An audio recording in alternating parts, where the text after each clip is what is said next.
자, 여러분 안녕하세요. 우리 3주차 사회복지 법제론 수업을 시작을 하도록 하겠습니다. 여러분, 지난주에는 우리가 그 사회복지 법학의 기초 이론 분야에서 우리 사회복지 재판 기준, 지금 말해서 법원에 대해서 한번 이야기를 나눴어요. 그래서 지난주에 우리 간단하게 좀 복습을 하게 되면 지난주에 사회복지 법원에 대해서 말씀을 드렸는데요. 이 법원에 대한 그 줄기를 여러분들이 잘 이해를 하시면 앞으로 사회복지 법제를 배우고 또 앞으로 여러분들이 사회복지 실천 현장에서 이 어떤 법을 적용하는 데 있어서 많은 도움이 되리라고 생각을 해요. 우리 사회복지 법원이라고 할 때 법원은 법의 존재 형식이라고 말씀을 드렸어요. 그래서 법의 존재 형식이 문서로 되어 있느냐에 따라서 성문법이라고 얘기를 했고요. 문서로 되어 있지 않는 것을 불문법이라고 얘기를 했어요. 그래서 우리 법원에는 성문법과 불문법 두 가지로 나눠지는데 이 성문법에는 최고의 법인 헌법이 있고요. 법률이 있고 명령이 있고 자치법규가 있고 국제법규가 있다. 이렇게 말씀을 드렸습니다.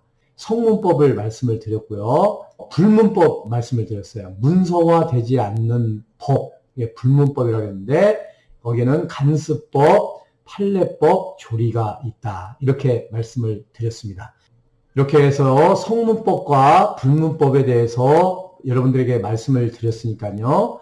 이 부분을 잘 참고를 하셔서 여러분들이 법에 대해서 개념을 잡았으면 좋겠다라는 말씀을 드리고 싶습니다. 자, 이번 주에는요, 여러분들하고 사회복지법의 발달사에 대해서 한번 살펴보는 그런 시간을 가질 거예요. 그래서 여러분들 이 시간에 사회복지법의 역사를 한번 살펴보는 그런 시간을 갖도록 하겠습니다. 오늘도 역시 파워포인트를 띄워놓고 여러분들하고 수업을 진행을 하도록 하겠습니다. 자, 사회복지 법학의 총론 파트 1인데요. 자, 지난주에는 우리가 챕터 1 사회복지 법학의 기초 이론에 대해서 살펴봤는데요. 오늘은 여러분들과 함께 이 사회복지 법의 역사에 대해서 말씀을 드릴 거예요. 그래서 사회복지 역사에 대해서 정확하게 알아갈 수 있는 그런 시간이 되었으면 좋겠습니다.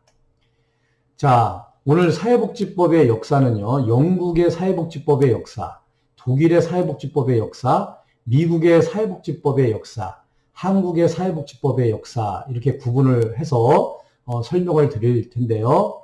일단은 1교시에서는 영국, 독일, 미국에 관련된 주요 사회복지법의 역사를 중심으로 해서 한번 살펴보고요. 2교시에서는 한국의 사회복지법의 역사에 대해서 한번 말씀을 드릴 테니까 차분하게 잘 따라오시기를 바라겠습니다. 자, 먼저 영국의 사회복지법의 역사예요. 우리 사회복지에 대한 그 역사는요, 영국으로부터 시작이 됐어요. 그래서 뭐 자선조직협회라든가 뭐 인보관 운동이라든가 이런 것들도 다 영국으로부터 시작이 되었고요.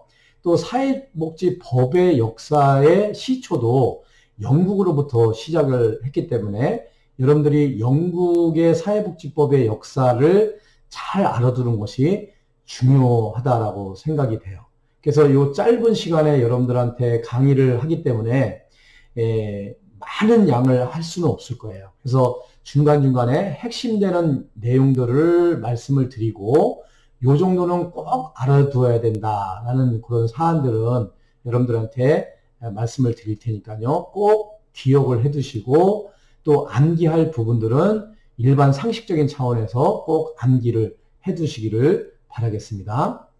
자, 우리 영국의 사회복지법의 역사에 있어서 엘리자베스의 빈민법, 이게 굉장히 중요해요. 그래서 엘리자베스 빈민법의 이전에는 어떤 법이 있었나 먼저 한번 살펴보면요. 노동자 규제법이 있었어요. 그래서 노동자의 이주를 통제하고 영주, 그러니까 지주죠. 토지의 주인들, 지주를 보호하는 법이었어요. 그리고 건장한 불황자 및 거린의 처벌에 관한 법을 만들어서 빈민법의 기본 골격이 되었는데요. 일단은 1536년에 제정이 돼서 건장한 불황자와 거린에 대해서 처벌법을 만들었어요. 그 다음에 장인법을 1562년에 제정을 해서요. 장인의 노동력을 제공하는 그런 법이 있었어요. 그 다음에 네 번째는 빈민구제법이 있었는데 1576년에 제정이 돼서 강제 노동을 통한 보호를 해주는 그런 법이 있었습니다. 그래서 1번, 2번, 3번, 4번 이것은 우리가 이제 지금 배울 엘리자베스 구빈법이 만들어지기 전에 이런 법들이 있었다라는 거죠. 그런데 그 이후에 엘리자베스 빈민법이라는 법이 만들어지게 됐어요. 이 엘리자베스 빈민법 또는 엘리자베스 구빈법이라고 얘기를 하고요. 또 빈민법이라고 이렇게 얘기를 해요. 영어로 말하면 Poor Law라고 그래요. P-O-O-R-L-A-W. 그래서 Poor Law, 빈민법, 구빈법 이렇게 표현을 하는데 엘리자베스 여왕 때 만들어졌다고 해서 엘리자베스 구빈법 이렇게 표현을 하기도 하고요. 그냥 구빈법, 빈민법이라고 표현을 하기도 합니다. 영국의 엘리자베스 1세 여왕의 빈민법은 1601년도에 만들어졌어요. 이 1601년도에 만들어졌다. 이거 꼭 기억을 해 두셔야 됩니다. 그 1601년에 이전에 있었던 투터 빈민법들을 모아서 집대성한 법이 엘리자베스 구빈법, 빈민법이다라고 얘기를 할 수가 있어요. 그래서 이 엘리자베스 구빈법은 주요 골자가 뭐냐면 이전에는 교회, 교구, 그 당시에는 교회라기보다는 이제 캐톨릭이 큰 대세를 이루는 그런 시대였죠. 그 교회를 중심으로 구호 사업, 어려운 사람들을 구호를 해줬는데요. 이 교회 중심의 구호에서 국가 중심으로 지방정부 주도로 구제 사업을 하게 됐다. 이것이 아주 핵심되는 내용이라고 할 수가 있어요. 그런데 일부에서 비판은 빈민 구제보다는 빈민을 관리 통제하기 위한 법이었다. 이 음모론을 이야기하는 사람들은 이렇게 뭐 비판을 하기도 하지만 어떻든 간에 교회 중심의 빈민 구제를 국가 중심의 구제로 최초로 변화시켰다. 그런 체제를 만들어 놨다라는 것이 엘리자베스 구빈법의 가장 큰 특징이라고 할 수가 있어요. 그래서 이 빈민법은 교회가 아닌 국가가 최초로 빈민을 책임졌다는 점에서 굉장히 의의를 가지고 있고요. 이를 위해서 지방정부에서는 지방 세금을 늘리고 빈민세, 그러니까 구빈세를 징수를 했다라는 내용이 아주 중요한 엘리자베스 구빈법의 내용이라고 할 수가 있어요. 그리고 각 교구에서는 자체 빈민제도와 임명한 빈민 감독관이 존재하였고 이들은 치안판사가 임명하고 감독 치안판사는 사실상 빈민법의 유지에 큰 역할을 했던 그런 과정이라고 할 수가 있겠죠. 그래서 이 빈민법의 하여튼 가장 큰 의의는 교구 중심의 구제에서 국가 중심의 구제로 바뀌었다. 그래서 이제 오늘날에도 우리나라에서도요, 빈민 문제를 물론 민간단체에서 이렇게 도와주는 그런 시스템도 있지만 대부분 국가에서 빈민 문제를 해결하려고 노력을 하죠. 그래서 각 정책을 마련하고 제도를 마련하고 법을 마련을 하게 되죠. 그래서 요즘 뭐 국민기초 생활보장법이라든가 뭐 긴급복지 지원 제도라든가 또 뭐 의료보험제도라든가 이런 각종의 국가에서 정책적으로 법적으로 제도적으로 마련하게 된 그 법적 근거가 이 엘리자베스 구빈법이 시작됨으로 전 세계적으로 이제 퍼지게 된 거예요.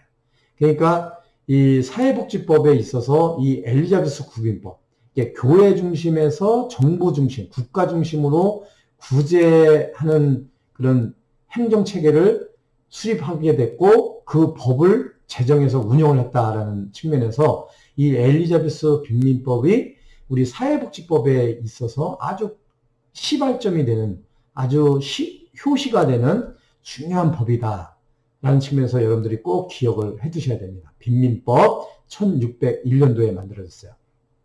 이 빈민법은 노동력의 유무에 따라서 노동 능력이 있는 빈민과 노동 능력이 없는 빈민과 빈곤 아동 및 고아동으로 분류해서 처우를 달리했어요. 그래서 구체적으로 한번 살펴보면요. 엘리자베스 빈민법의 대상자를 분류를 했는데 이렇게 세 가지로 분류를 했어요. 노동 능력이 있는 빈민, 노동 능력이 없는 빈민, 또 빈곤 아동, 고아나 사생아 등으로 이렇게 구분을 했는데요. 먼저 노동 능력이 있는, 그러니까 노동력을 가지고 일할 수 있는 조건을 가지고 있는 노동자들에게는 스스로 생활을 영위할 수 있는 노동 능력을 가진 사람들은 작업장과 교정원에 수용을 하였고 강제로 일을 하도록 했어요. 그래서 강제 노동을 거부하는 자에게는 교정원에 투옥을 시켰죠.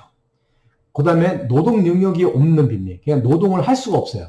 노령자라든가 만성병자라든가 맹인이라든가 정신병자 등의 노동 능력이 없는 빈민은 구빈원 또는 자선원에 수용되어서 제한된 보호를 받도록 이렇게 했다 이거죠. 그래서 구빈원, 자선원 수용을 통해서 구제를 했어요. 그러니까 노동 능력이 없기 때문에. 그리고 빈민 아동이 있어요. 이 빈민 아동은 노동 능력이 없지요. 그리고 노동 능력이 없는 빈민하고 또 다르죠. 아동들이니까요. 그러니까 주로 빈민 아동 같은 경우는 고아나 사생아 등이 여기에 해당이 되는데 보호자가 없는 아동 8세에서 24세는 도제를 삼는다는 방침을 세웠어요. 도제라는 것은 오늘날로 말하면 견습생이에요. 견습생. 그래서 일을 하면서 일을 배우는 거죠. 그러면서 급여는 지급이 안 되되 숙식을 제공을 하면서 기술을 배우는 것을 우리가 도제라고 하는데 도제를 삼고 빈곤 아동들은 노예에 가까운 대우를 받았어요. 그러니까 강제 도제를 실시를 했다는 거죠. 그래서 아까 말씀드린 것처럼 음모론을 얘기하는 사람들은 이 엘리자베스 빈민법이 빈민을 통제하고 관리하기 위해서 했다라고 이렇게 평가를 하는 그 음모론을 주장하는 사람들은 그렇게 평가를 하지만 어떻든 간에 이게 노동 능력이 있는 빈민, 노동 능력이 없는 빈민, 빈곤 아동 이렇게 세 부류로 나눠가지고 그 빈곤의 문제들을 일관성 있는 그런 행정을 취했다라는 의미에서 엘리자베스 구빈법이 의미가 있다라고 할 수가 있겠습니다. 그래서 여러분들 1급 사회복지사 시험에도 이 문제가 자주 나오고요. 그리고 사회복지법을 배운 사람이라면 엘리자베스 구빈법 1601년도에 만들어진 엘리자베스 구빈법에 대해서 기본적으로 아셔야 되는 그런 법이라고 할 수가 있겠습니다. 자, 엘리자베스 빈민법 이게 1601년도에 만들어졌다고 했죠. 그 이후에 이제 변화에 대해서 한번 말씀을 드리겠는데요. 정주법이 있어요. 정주법 1662년도에 제정이 됐는데요. 빈민들이 거주할 수 있는 자격을 규정한 법이에요. 정부가 빈민의 소속 교구에 분명히 정착을 강제하여 빈민의 도시 유입을 막고 농촌 노동력의 이동을 통제 제한함으로써 실업자와 요지원 대상자가 증가가 됐어요. 이게 무슨 말이냐면 예를 들면은 저 지방에 있는 그 빈민들 같은 경우는 먹고 사는 데가 힘들어요. 농촌 지역이기 때문에. 근데 도시에 오면은 먹고 살 수 있는 그런 도움의 손길이 많다 이거죠. 그러니까 농촌에 있는 사람들이 도시로 집중을 해버리는 거예요. 그러니까 도시는 자꾸만 빈민화되고 빈민들이 늘어나는 그런 현상들이 일어나는 거죠. 그러다 보니까 이 정주법, 그러니까 일정한 장소에서 정주, 거기서 주거를 해라. 이렇게 정주법을 만들었다는 거죠. 그래서 농촌 사람들이 도시로 이동하지 못하도록 그 지역에서 살 수 있도록 이렇게 규정한 법을 정주법이다. 이렇게 말씀을 드릴 수가 있겠어요. 자, 길버트법은요. 토마스 길버트 의원이 주장한 일종의 작업장 개선 운동인데요. 이 작업장에서 빈민의 비참한 생활과 착취를 개선할 목적으로 제정된 법이에요. 그래서 교구연합을 통해서 효율적으로 구빈 행정을 시도한다는 의미가 있었는데, 노동력이 있는 근면한 빈민은 자신의 집에서 공공부조를 받게 되는 구빈원 밖의 구제, 즉 말해서 원외, 그러니까 작업장 외에서 구제를 받을 수 있도록 인정을 하자, 이렇게 얘기를 하는 거예요. 그래서 그 엘리자베스 구빈법에 의하면 노동력이 있는 사람들은 그 구빈원에 들어가서 강제 노역을 했는데요. 노동력이 있는 아주 근면한 그 성실한 그런 빈민들 같은 경우는 그 구빈원에서 그 열악한 그런 생활과 착취에 비참한 그 생활을 하지 않도록 집에서 거주하면서 잘 때는 집에서 자고 일을 할 때는 그 작업장에 와서 일을 하는 그런 공공부조의 형태로 원외 구제를 하자, 이렇게 만들어진 법이 길버트법이다, 이렇게 말씀을 드릴 수가 있겠어요. 자, 그래서 이 정주법, 뭐 길버트법 이런 것들이 엘리자베스 구빈법하고 비교하면서 문제가 좀 자주 나오는 경향이 있어요. 그래서 정주법, 길버트법 이거 이해를 하시면 되겠고요.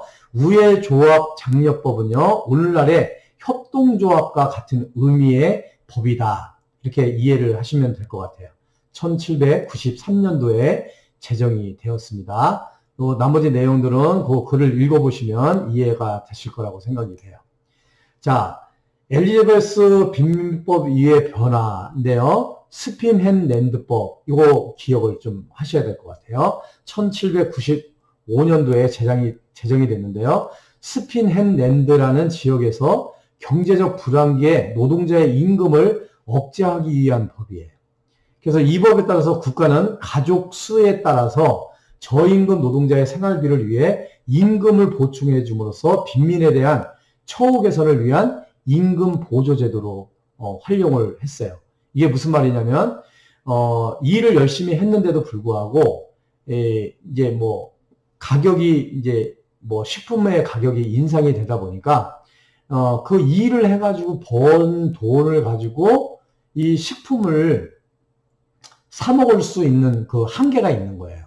그러니까 그 일을 한 거와 식품 가격과의 그 차액 금액에 대해서 보조를 해주는, 보충해주는 그런 제도, 이것을 스핀헨랜드법이다, 이렇게 얘기를 해요.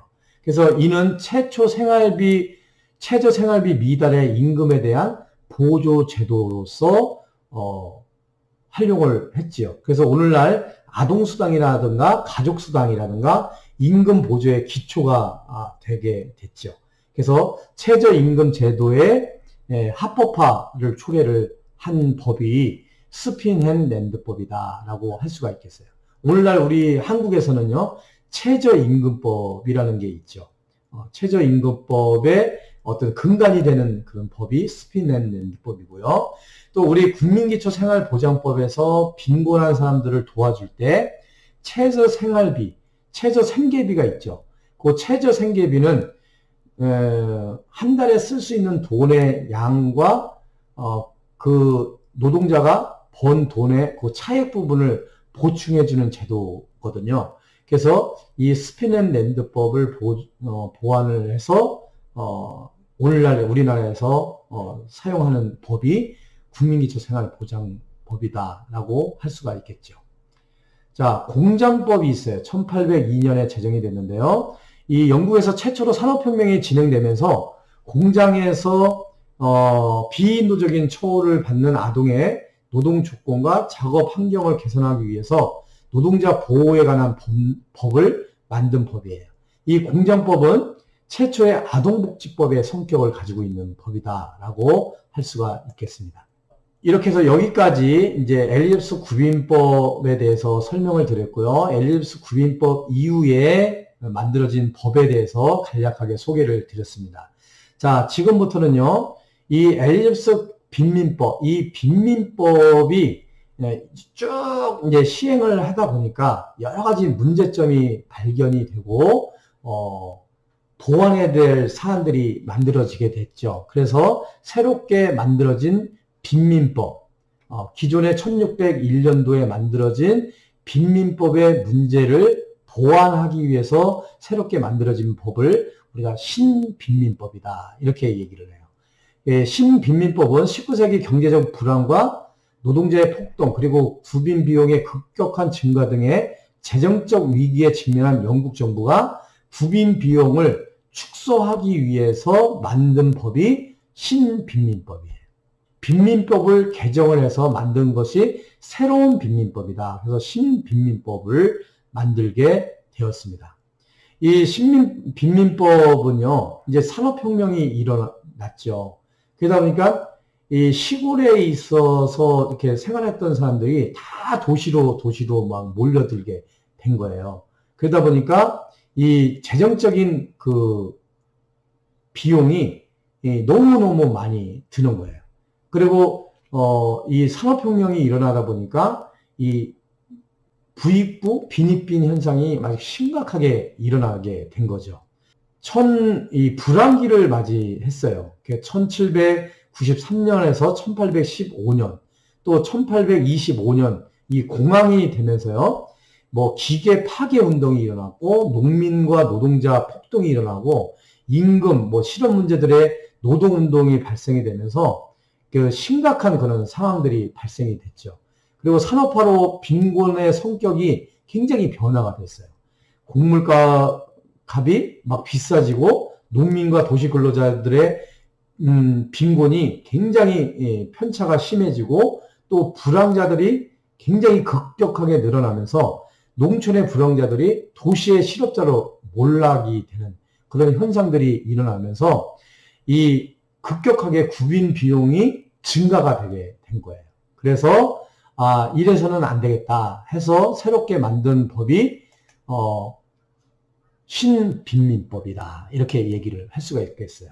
이 신빈민법은요 몇 가지 원칙이 있는데요. 이 원칙도 가끔 문제 많이 나와요. 그리고 여러분들이 이 신빈민법의 원칙은 기본적으로 잘 이해를 해 두셔야 될 부분이다 이렇게 할 수가 있겠어요. 첫 번째가 열등처우의 원칙이에요. 열등처우의 원칙은 뭐냐면 1834년에 이 신빈민법이 도입이 됐는데요. 이 연도도 잘 외워두셔야 돼요. 엘리자베스 빈민법 1601년, 신빈민법은 1834년도에 만들어졌다. 이 사회복지의 주요 원칙이 된 원칙인데요. 이 열등처우의 원칙은 빈민구제를 받는 사람들이 실제 일을 한 사람들보다 빈민구제를 해주되 이 사람보다 높게 가격을 구제를 해주면 안 된다는 거예요. 그러니까 열심히 일을 하는 사람이 50만 원을 예를 들어서 50만 원을 본다. 근데 이 빈민들이 뭐 10원을 벌 수도 있고 200원을 벌 수 있고 뭐 300원을 벌 수도 있잖아요. 그래도 아무리 도와준다고 하더라도 50만 원 이상을 도와주면 안 된다 이거죠. 이게 열등처우의 원칙이에요. 그러니까 가장 열등한 사람들보다도 더 많이 도와주면 안 된다. 이게 열등처우의 원칙이고요. 이 열등처우의 원칙은 이후에 공공부조의 기본 원칙이 된 원칙이에요. 그래서 오늘날 우리나라 국민기초생활보장법에서도요, 지원을 해주되 가장 열심히 일을 해서 최저임금을 받는 사람 이상으로 이 기초생활수급자를 도와주지는 않아요. 요 밑에서만 도와주는 거죠. 이게 오늘날의 모든 그 복지정책의 기본 원칙이다. 열등처우의 원칙이요. 그리고 원외 구제 금지의 원칙이 있어요. 요거는 노동력이 있는 건강한 빈민은 원외 구제를 받기 위해서 작업장을 이용하고 노약자, 질병자 등의 예외적인 약자에만 원외 구제를 허용하는 원칙. 그래서 노동력이 건강한 노동력을 가지고 있는 사람은 원 내에서 작업장에서 일을 할 수 있게끔 하자 이거죠. 그래서 그 스피넨랜드법 얘기를 했죠. 그래서 원내 구제를 실시함으로써 노동력이 가능한 빈민과 그 가족에 대한 구제는 작업장 내에서 수용하여 실시한다는 원칙을 세운 게 원외 구제 금지의 원칙이에요. 그 다음에 작업장 심사의 원칙이에요. 빈민을 통제하기 위해서 단순한 자격조사 및 심사를 실시해서 빈민을 작업장에 수용하는 원칙. 그래서 작업장을 폐쇄하는 것이 아니라 노동 능력이 있는 빈민은 원해 구제를 금지하고 작업장을 입소를 통해서만 구제를 해준다. 급여를 받을 수 있게끔 한다. 이것이 작업장 심사의 원칙이다. 이거죠. 그 다음에 네 번째는 전국 균일 초유의 원칙이에요. 전국 균일 초유의 원칙은 빈민구제는 지방정부가 아니라 중앙정부가 구빈행정의 집중 통제 및 관리를 하고 각종 규칙의 시행을 감독하기 위해서 중앙통제기관을 설치해가지고 빈민의 처우 수준을 전국적으로 균일하게 한다는 원칙이에요. 이게 쉽게 표현을 하면요. 경기도에 살던 전라도에 살던 경상도에 살던 저 강원도에 살던 간에 똑같은 구제 금액, 똑같은 행정 원칙에 의해서 처우를 받을 수 있게끔 해준다는 원칙이에요. 이게 전국 균일 처우의 원칙. 그래서 빈민에게 주어지는 구제는 중앙행정기관인 빈민법위원회에 의해서 전국적으로 행정통일적인 구제 수준과 방법으로 실시를 한다. 이런 거죠. 그래서 중앙통제기관에서의 구빈 행정통일의 원칙이에요. 오늘날 우리나라 같은 경우도 이런 원칙을 감안을 해서 보건복지부 장관이 대한민국의 모든 복지 정책을 입안을 하고 집행을 하게 되는 거죠. 이것이 전국 균일 처우의 원칙이다라고 할 수가 있겠어요. 그래서 이 신빈민법의 원칙, 요 네 가지 여러분들이 잘 숙지를 하시기를 바라겠습니다. 자, 열등처우의 원칙, 원해 금지의 원칙, 그 다음에 작업장 심사의 원칙, 전국 균일 처우의 원칙. 이것이 오늘날에 전 세계적으로 빈민을 구제하는 원칙으로도 많이 활용을 하고 있다라고 말씀을 드리겠어요. 그래서 이 개정 빈민법, 신빈민법의 주요 원칙은요, 길버트법, 아까 얘기했죠. 스핀헨랜드법의 시행에 따르는 빈민 구제 비용이 굉장히 증가에 대한 대책으로서 비용 절감을 목적으로 해서 제정이 된 것이 개정 빈민법이다, 신빈민법이다, 이렇게 얘기를 할 수가 있고요. 그래서 길버트법에 의한 노동의 능력자에 대한 원해 구제를 중지를 했어요. 아까 길버트법은 원해 구제를 주장을 했다고 얘기를 했죠. 그 길버트법을 중지를 하고요. 스핀앤랜드법의 임금 보조제를 폐지를 하게 된 것이 신빈민법이다 라고 이야기를 할 수가 있겠습니다. 그 다음에 노동이 가능한 빈민은 작업장에 수용해서 배치를 해서 작업장 내 수용 원칙에 해당해서 작업장 폐지는 아니고요. 아까 작업장 심사의 원칙에 의해서 이렇게 진행을 했고요. 원해 구제는 원칙적으로 금지하면서 외외적으로 병약자, 그냥 노인들, 아동, 병에 걸린 사람들, 약자들과 아동이 딸린 과부에게만 원해 구호를 허용을 했다. 이게 신빈민법의 주요 내용이라고 할 수가 있겠고요.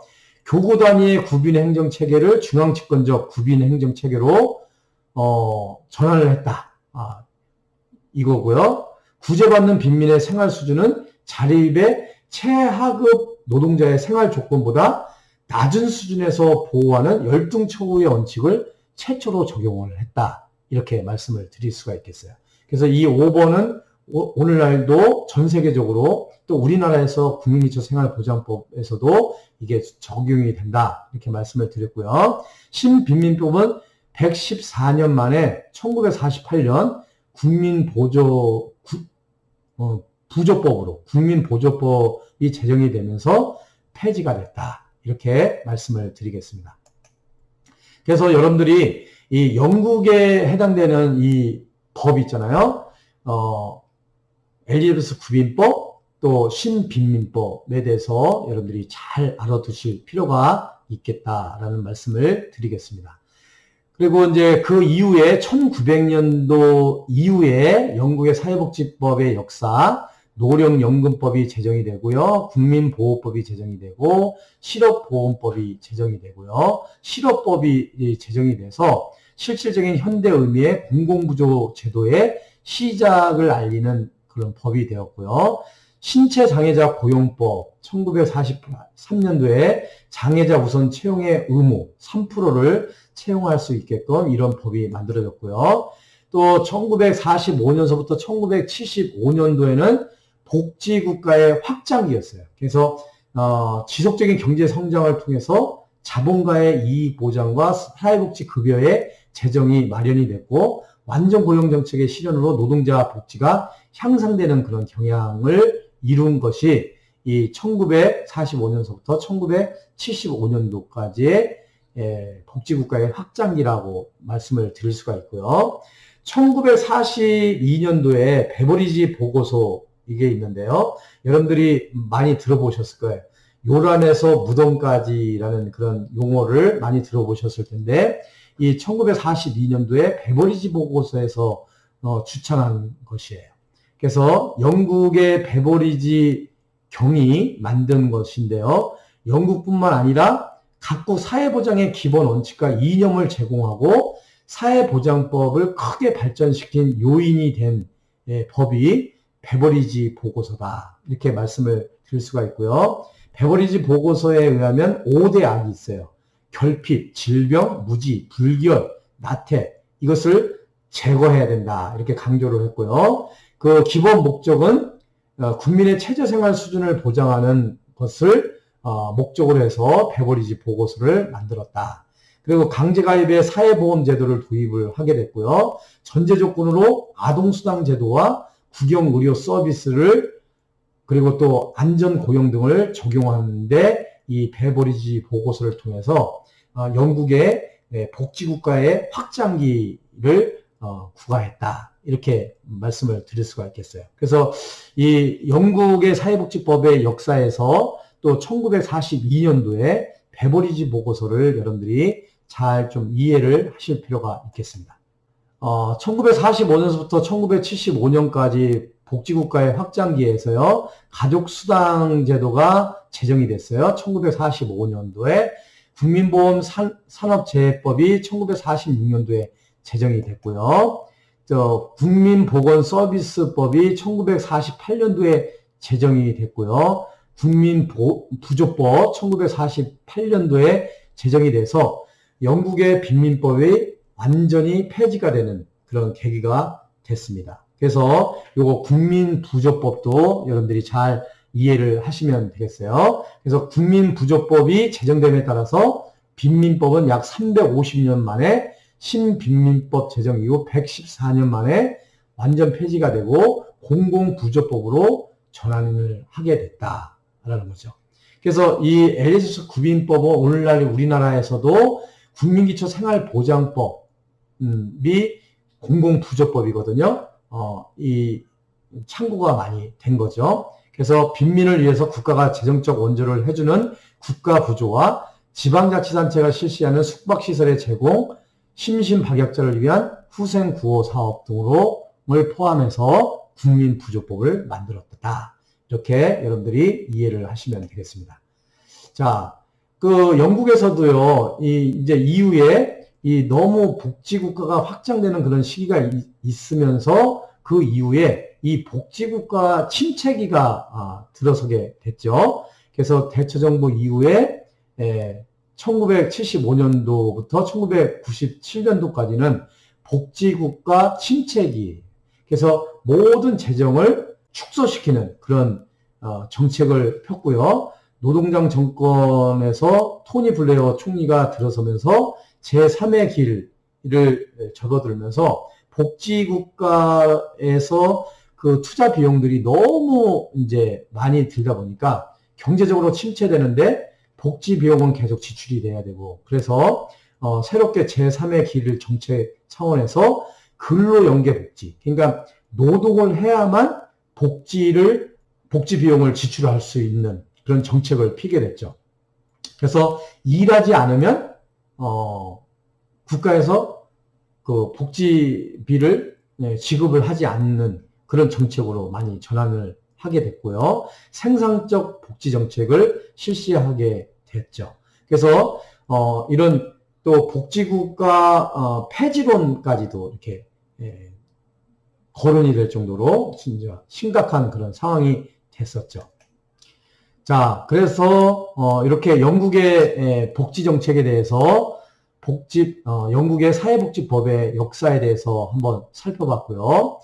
자, 이번에는 이제 독일의 사회복지법의 역사예요. 이 독일의 사회복지법의 역사는 여러 가지 뭐 할 것이 많은데 시간 관계상 간단하게 한번 살펴보면요. 여러분들이 꼭 잘 아셔야 되는 게 영국에서는 비스마르크 시대에 1870년도에서 1910년도에 비스마르크 시대 재상이죠. 이 비스마르크 시대에서 만들어진 법이 요 3번의 질병보호법이에요. 의료법. 1883년도에 제정이 됐는데요. 이것은 노동자들을 이렇게 해유하기 위해서 만들어진 법이지만 이게 세계 최초의 사회보험법이라는 데 의의가 있어요. 이거는 세계사적인 의미에서 중요한 법이라고 할 수가 있겠습니다. 그래서 노동자의 무료 치료와 질병수당을 지급하는 의료보험에 관한 법인데요. 이게 세계 최초의 질병보험법이다라는 거, 1883년도에 제정이 됐다라는 거, 요거 꼭 여러분들이 기억을 해두시고요. 산업재해보험법 1884년도에 제정이 됐죠. 무상재해에 대한 사업자의 책임 제도를 확립을 했다. 그래서 이게 이제 나중에 제국보험법으로 제정이 돼서요. 질병보험법, 산재보험법, 노령보험법 등의 3대 보험법을 통합한 법이 되었어요. 그래서 이런 역사를 가지고 있는데 여기서 중요한 거는 3번 독일에서의 세계 최초의 사회보험법은 무엇인가? 독일의 질병보호법, 의료법이 되겠죠. 1883년도에 만들어진 법, 이거 꼭 독일의 사회복지법의 역사에서 꼭 여러분들이 잘 기억을 해두시고요.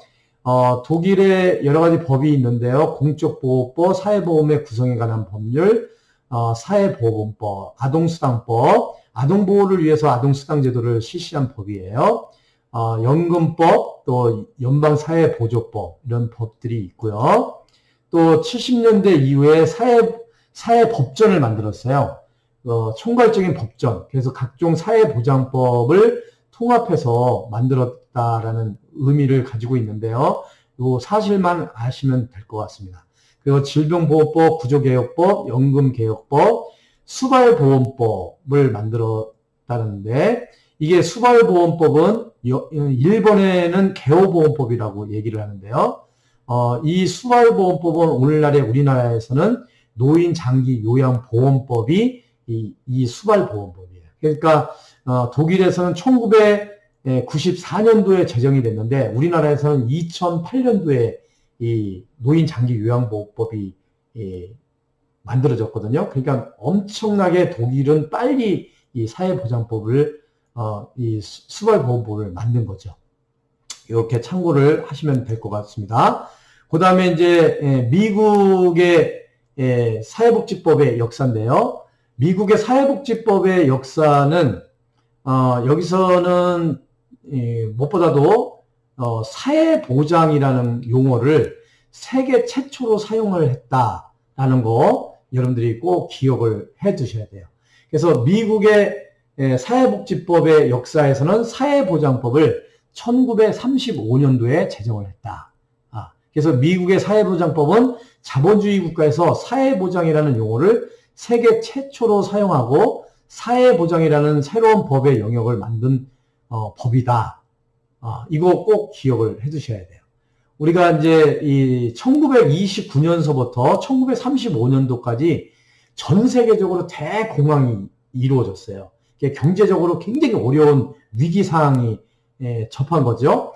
그래서 미국의 이제 루즈벨트 대통령이 뉴딜 정책을 시행을 했죠. 그래서 그때 그 빈민들을 구제하고 그 국민들의 경제적으로 어려운 사람들을 도와주기 위해서 만든 그런 법이 이 사회보장법이라고 할 수가 있겠어요. 1929년 대공황으로 인해서 발생하는 사회 문제 확산이 법 제정의 계기가 됐죠. 그래서 세계 최초로 1935년도에 제정한 사회보장법, 사회보장이라는 용어를 세계 최초로 사용했다. 요거 꼭 미국의 사회복지법의 역사에서 꼭 여러분들이 잘 기억해 둬야 될 용어라고 할 수가 있겠습니다. 자, 그리고 미국의 사회복지와 관련된 법은요, 식품법이 있는데요. 식품권법이 1964년도에 제정이 되는데, 요 중요한 사안은요, 쿠폰, 바우처를 사용을 했다는 거예요. 미국의 정부가 빈민의 건강한 문화생활을 누릴 수 있을 정도의 영양 수준을 유지할 수 있도록 하기 위해서 제정한 쿠폰, 바우처라고 했죠. 예, 법에 의해 용도가 제한되고 정부가 지불 보증을 하는 식품 교환권에 대한 법이에요. 식품권법 여러분들이 잘 이해를 하시면 되겠고요. 또 보건의료와 교육 조정에 관한 법률 이렇게 제정을 해서 이 보건의료와 교육 조정에 관한 법은 보편적인 공적 의료 보장 제도가 도입되지 않아서 미국은 건강보험 보험법이 없지요. 그래서 미국에서 2010년부터 3월 모든 국민이 보험에 가입하도록 강제하는 환자 보호 및 보호와 적정 의료법이 제정이 되어가지고 2014년부터 강제 가입을 실시를 하고 있습니다. 자, 여기까지 해서요. 서구의 사회복지법의 역사에 대해서 한번 살펴봤습니다. 자, 영국을 중심으로 해서 쭉 살펴봤고요. 또 독일의 질병보호법, 그리고 미국의 사회보장법 중심으로 해서 한번 서구의 사회복지법의 역사를 살펴봤는데요. 잠깐 휴식을 취한 다음에 이어서 한국의 사회복지법의 역사에 대해서 한번 살펴보도록 하겠습니다.